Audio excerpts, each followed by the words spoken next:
Hey everyone, it's Mystery Girl with Missy, and I'm Missy. Welcome back to the series of Andre Rand, also known as Cropsey and the Staten Island Missing. We have made it through all 6 parts of this Docu series. We have made it through the urban legend, who is Andre Rand. We've made it through the New York Post ad of the former Willowbrook patients and the mental unstable ex-staffers. We've made it through the movie, The Cropsey. We have made it through the victims, which for me was one of the hardest videos to make. And now we're at part 6, the convictions, criminal records, and the conclusion. I want to thank each and every one of you for all of your support. Thank you to all of my subscribers for the support you have shown me and for sticking by me. My moderator, Jamie Riggle, made this for me as well as some of the other ones, and I just want to thank her so much. There is a trigger warning. The following video contains material that may be traumatizing for some audiences. This video is intended for audiences 18 and over. I want to welcome all new followers as well. Thank you so much for hitting that subscribe button. Don't forget to hit the like so it helps get the videos out into the algorithm. There is a fair use disclaimer, as I have used some pictures and videos from others. So if you're ready, I'm ready. Let's get into it. Andre Rand's criminal record goes all the way back to 1969, when he was known as Frank Rostam Roshan, who was born on March 11, 1944. Andre Rand's first arrest was approximately 1 year after he was no longer employed at Willowbrook. Remember, he was employed at Willowbrook from 1966 to 1968, and then began living in the woods behind Willowbrook. Rand was arrested on May 5, 1969 in South Bronx, New York for kidnapping and attempting to rape a 9-year-old girl. He enticed the 9-year-old Bronx girl into his car, probably with candy as he's known for, and drove her into a vacant lot. He removed his clothes and hers, but a passing police car interrupted the crime. Thank God. Rand was 25 years old at the time of this crime. Rand was arrested and charged with attempted rape. He pleaded guilty to sexual abuse, and he was sentenced to 4 years. He served 1 year and 4 months. That's all he did, was 1 year and 4 months in prison, and then gained parole in January of 1972. It's at this time that he legally changed his name to Andre Rand. He was 28 years old when he officially changed his name to Andre Rand. Andre had 3 more arrests by the end of the decade for minor offenses, including burglary. In 1979, age 35, 10 years after he was arrested for attempted rape of a 9-year-old Bronx, New York girl, Rand was accused of raping a young woman and a 15-year-old girl, but neither pressed charges. This was 2 years after the time as the son of Sam, and also when the Bronx was burning. In 1981, Rand offered a 9-year-old girl a lollipop and tried to entice her into his Volkswagen. Here we go again. When she refused, Rand followed her home and searched for her while he hid under a rug. No charges were filed. While currently in prison, Andre Rand boasts about his Volkswagen Bug, saying how similar it is to Ted Bundy and how the police never caught on. The car is something that he wanted to be known with him. In January 9, 1983, Andre Rand, age 39, picked up a group of 11 children from the YMCA, which means Young Men's Christian Association for those who don't know, which was located on Staten Island, New York. Rand had a school bus, and it was labeled Rand Foundation. He asked the kids if they wanted to go to the park, and the children thought it was okay. Not realizing what was really happening, the kids had no idea They thought it was a trip for the YMCA. Rand purchased a White Castle meal for them and then took them without consent from any of their parents, taking them to the Newark Liberty International Airport to watch planes depart and land in the state of New Jersey. Yes, he took them across state lines. Unbelievable. I don't know how he thought this was okay. Andre Rand actually took these 11 children to another state and thought it was okay. He kidnapped them for 5 hours. Rand claimed he had permission from his employer and that the kids couldn't afford things like outings and other things as other children did. In the summer program, Rand also claimed at trial he had consent forms from the parents. None of this was true. He had no consent from anyone. He just showed up like he belonged there and was working with the YMCA and let's go on a trip. And the children thought, wow, this is great, we're getting out. I did see, I believe it might have been in the movie, The Cropsey, where they had an interview of one of the men now, who was a child back then, who said that, they just thought they were going out on a trip. And I believe he said that after they came back, they went back to the grounds of Willowbrook and were playing hide and seek. I don't get that. He took them to Willowbrook, so there was definitely more intention there, and maybe something spooked him or whatever, but he brought them back. Thank God. For some of those boys, I'm sure that they still suffer some trauma from realizing what I thought was a trip turned into a kidnapping, and this is something that they had to grow up with. My heart really goes out to each and every one of you boys from the YMCA. And I just really hope you know how lucky you all are to have made it home and how thankful everybody is that you did make it home that day. West Brighton man arrested after taking 11 children on a drive. A West Brighton man who allegedly took 11 neighborhood children for a drive to New Jersey without permission was arrested by police on his return to Staten Island, police say. None of the children were reported to be harmed. Police said the children, who were not identified, ranged from ages 5 to 12. Police arrested 33 of 557 Cary Avenue Andre Rand Saturday night and charged him with unlawful imprisonment and endangering the welfare of a child. Rand was charged with 1 count of each, but police said the investigation was continuing and he would be charged with more counts. To read the full article, just hit pause and read the full article. Andre Rand ended up serving 10 months out of the 18-month sentence in prison. Jennifer Schweiger, the court case from 1988, and more information on Andre Rand. In 1988, Andre Rand, now age 44, was charged with the kidnapping and first-degree murder of Jennifer Schweiger.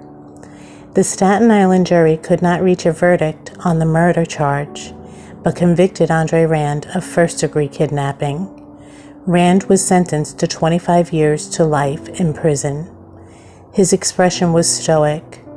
The jury, made of 8 men and 4 women, found Rand guilty of kidnapping and was to continue deliberations on the murder charge.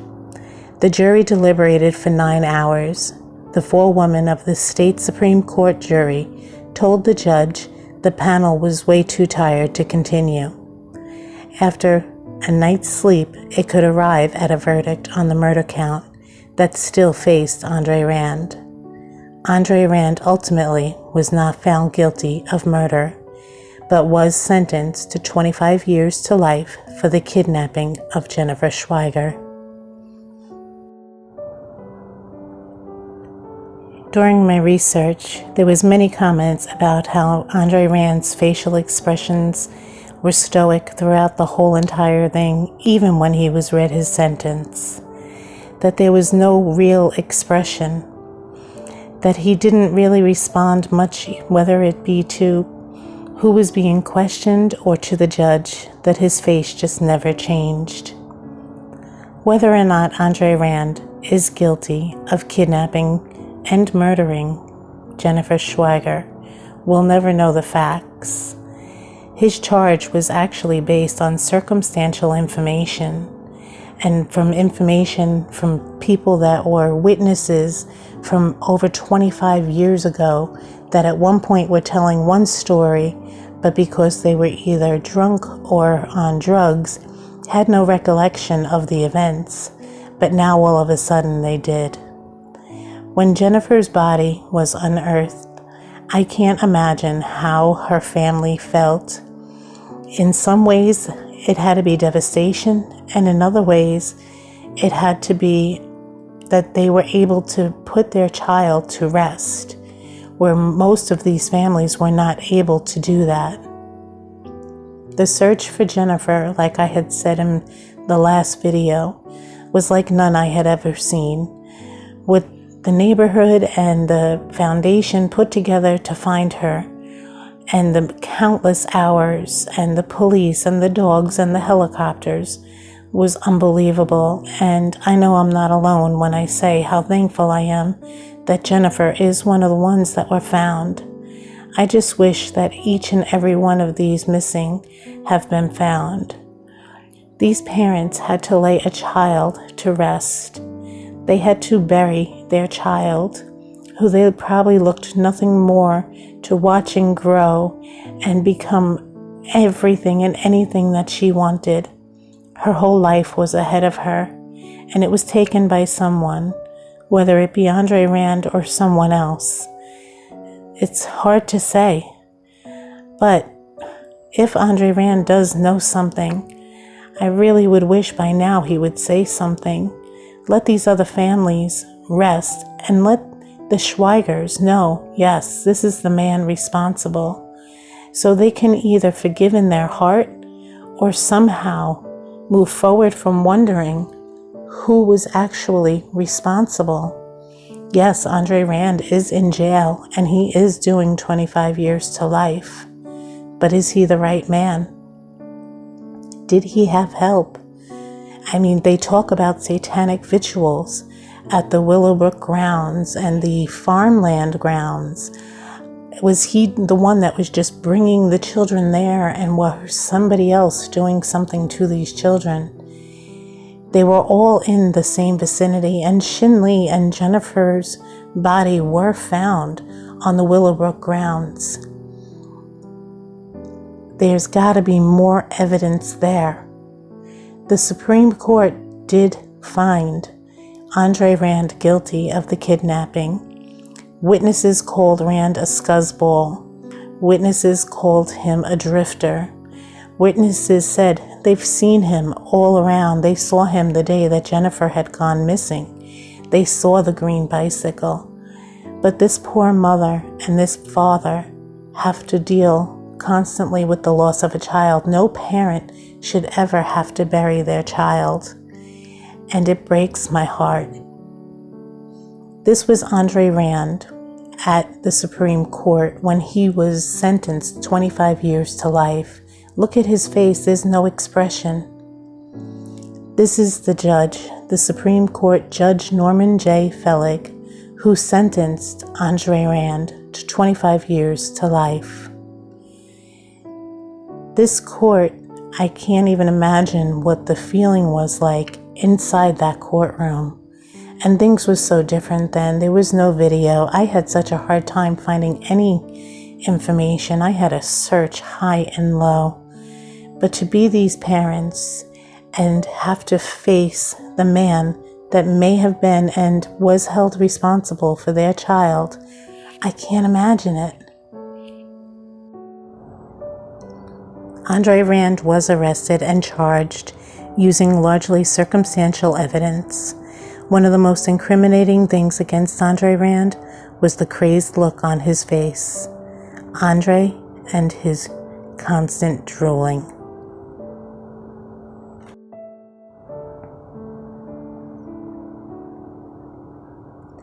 Court for Holly Ann Hughes, 2004, which was brought to light by Jennifer Schweiger's case. In 2004, Andre Rand was brought to trial with the kidnapping of Holly Ann Hughes 23 years earlier. Andre Rand was now age 60. There is no statute of limitations in New York for first-degree kidnapping, which made this charge possible. A jury convicted Rand of kidnapping in October 2004, and he was sentenced to another 25 years to life in prison. On April 7th motion, Rand's lawyers tried to prevent prosecutors from obtaining blood from Rand for a DNA sample. The attorneys argued that his client was thoroughly investigated at that time, so it looks like they don't have DNA as evidence on Rand. Witnesses say that the car followed the girl on the day that she vanished. That would be his Volkswagen Bug. And we had already spoke about her friend, who states that she was with Holly Ann the day that she had gone missing, and that he had offered them candy, and she refused, but Holly Ann had accepted the candy. She then stated that the door opened and Andre Rand took her into the car. Apparently, she did tell her mother this story when Holly Ann went missing. These are the photos again of the Volkswagen Bug that was in the area the day that Holly Ann had gone missing. And again, I still question that if Tanya was with Holly Ann, that would mean that she was at the deli and somebody would have seen the two girls together, not just Holly Ann. Here's a closer up of the Volkswagen Bug that was in the area of Holly Ann's neighborhood. Now, I feel for Holly Ann, they definitely had more evidence than they did for Jennifer Schweiger. Yes, he was in the area of both girls. So Andre Rand did return to the Supreme Court. And being that he was already in prison for Jennifer Schweiger, he was transported by the Correction Office of New York City to the courthouse. Right here, these are Andre Rand's attorneys, the ones that did not want DNA taken. Again, if Andre Rand was innocent, DNA would have proved it.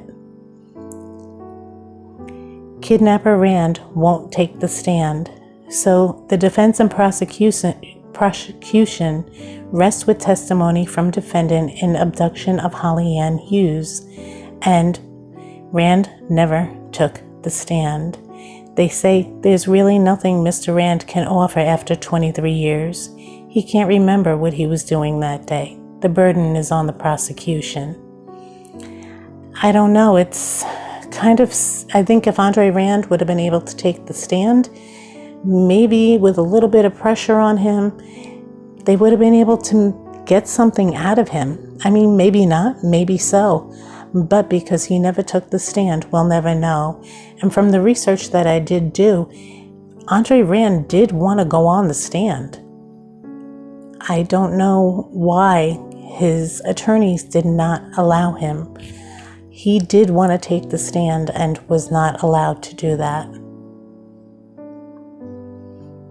So Andre Rand is now sitting in jail for 50 years to life. And I believe he'll be paroled in 2037. So I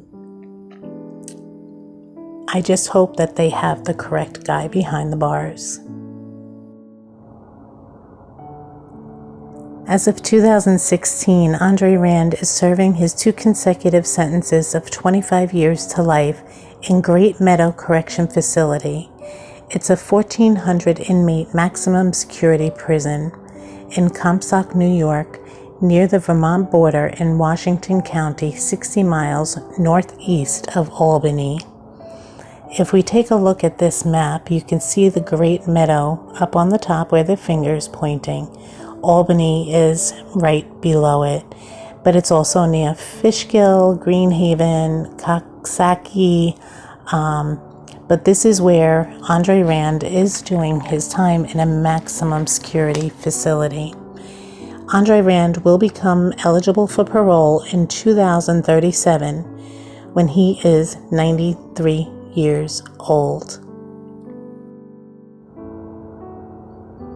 All of his alleged victims and victims he was charged for either vanished, were kidnapped, or were murdered, were from the Staten Island, New York area, with the exception of the 9-year-old South Bronx girl. I couldn't find the location of the young woman and the 15-year-old girl that was also from the Bronx, and I couldn't find the name from the one that was from Brooklyn. The others, not from Staten Island, was Audrey Nirenberg. All the others were from Staten Island. The YMCA 11 children, Alice Pereira, Sylvia Lewinsky, Ethel Atwell, Shin Lee, Brenda Crawley, Holly Ann Hughes, Tahish Jackson, Henry Hank Gafforio, and Jennifer Schweiger.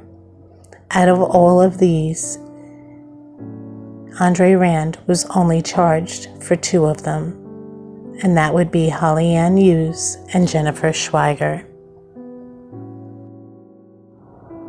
My true hope is the ones that have not been found are found, and that their families are able to finally put their loved ones to rest. Sitting behind these walls is Andre Rand, who may hold the information, who may be able to help these families come to peace. If you know something, or if you are responsible, Andre, say something. The next article is from the Staten Island Advance. I won't read the whole thing, so if you want to read the whole thing, pause it and read it.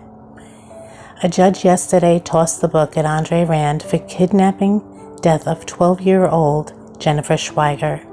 Supreme Court Justice Norman J. Fleig, remarking that no crime within my memory has so aroused the community, sentenced Rand to 25 years to life, the maximum sentence allowed by law. This photo here is Andre Rand receiving his sentence, and it kind of looks like he's got a little smirk on his face.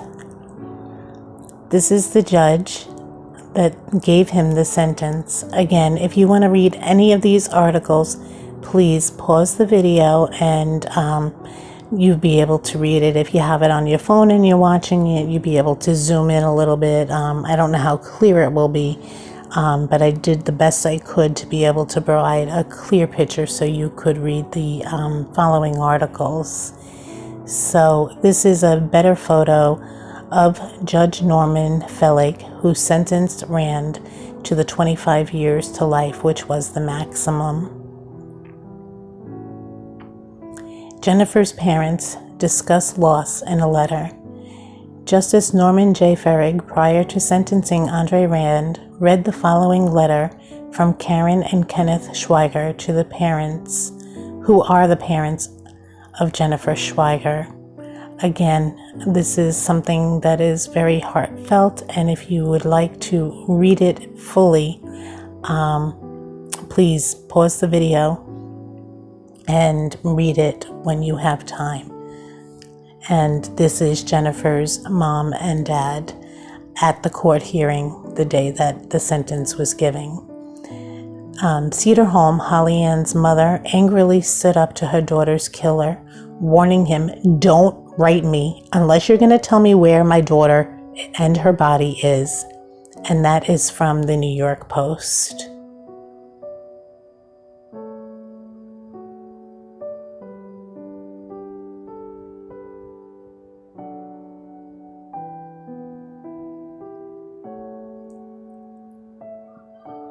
Cedar Home says she still prays her daughter's body will be found. Another family member bitterly shouted at him, "Kill her! Kill her!" Wouldn't you? I would be yelling a lot more than killer. I would be really yelling a lot more than killer. I want to share a message from me to the families and also to Andre Rand. To all of the families I mentioned earlier, my heart and prayers go out to all of you. I am so sorry if these videos brought up old and existing scars. I know the search continues to find your children, and maybe, just maybe, someone that knows something from back then will come forward with some information they may know. They may realize enough time has gone by and it's time to finally say something. Maybe they will realize you, the family, you need closure.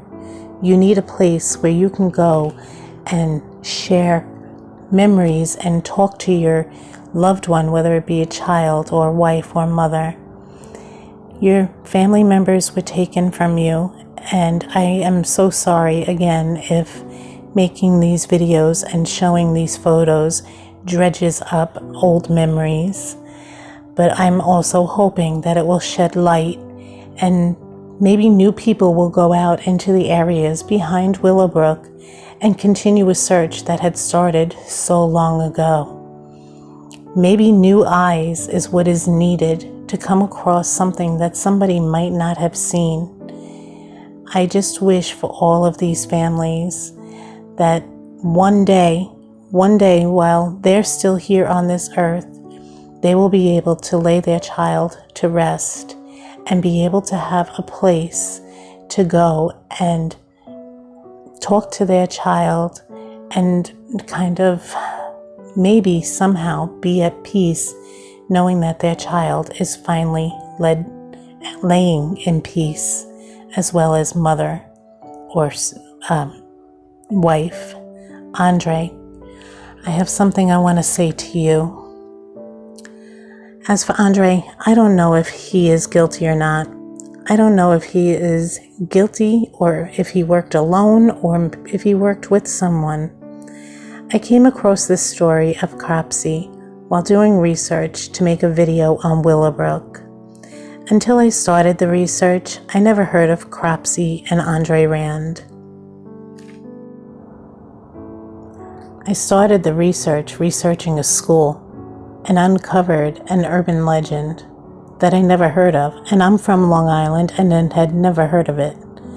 Next thing I know, I'm reading about Andre Rand, and I had to deep further, and the further I dug, the more research I did, the more shocked I was. And I have a question for you, Andre Rand. Have you ever been psychologically tested? Has it ever been done before you were arrested, before you had to go to trial? Has your mother ever had you psychologically tested? Your mother suffered from mental illness, enough so that she spent time in Pilgrim State Psychiatric Hospital in Brentwood. From what I can tell from my research, the one and only job Andre Rand ever really kept was at Willowbrook. Was there a reason for that? Did he maybe feel comfortable in some way there? When he watched the Geraldo Rivera documentary, he shut down for days. He was so upset by it. Has anyone ever truly looked into his mental health when he was a child? There is a reason he shut down. It said Andre Rand targeted children with mental illnesses or Down syndrome because he felt that they could never receive the love they deserved because of their illness. Did he feel unloved by his mom because of her mental illness? I question, did and does he feel this way?